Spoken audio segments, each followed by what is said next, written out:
Hello! Welcome to my vlog. It's me, Ontoy. And ngayon pag-uusapan natin itong bagong hired na empleyado. Kung ikaw ay bagong hired na empleyado, napaka-importante na sa unang araw mo, sa training mo, na dapat marunong ka sa tinatawag na observation. Okay?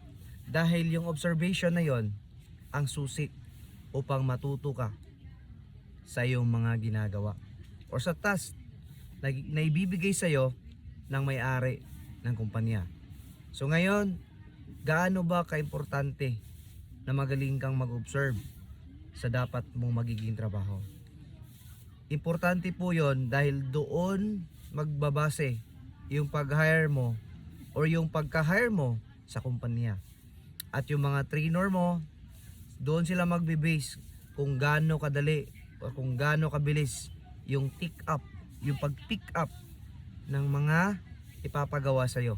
Kaya napakahalaga na observe ka sa ginagawa ng trainer mo. So mag-observe ka. Marami kasi akong na-try na mga staff na bagong hired namin na kapag tinuruan na, instead na mag-observe ng maayos, yung mata na sa ibang direksyon. Instead na dito sa ginagawa, yung mata andun sa direksyon na hindi naman doon ang pinapatrabaho. Kaya dapat, kung saan yung turo sa'yo, yung mata mo, yung puso mo, yung dibdib mo, doon nakatuon sa kung ano ay tinuturo sa'yo. Kaya napakahalaga nun. Para balang araw, kapag ma-hired ka na, syempre, no? Kumbaga yung parang kumpleto ka na sa trainings mo. Napakahalaga nun para sa evaluation mo. Kaya napaka-importante na observant ka kung ano ang pinapagawa sa'yo. Kaya wag mo kakalimutan. Ha?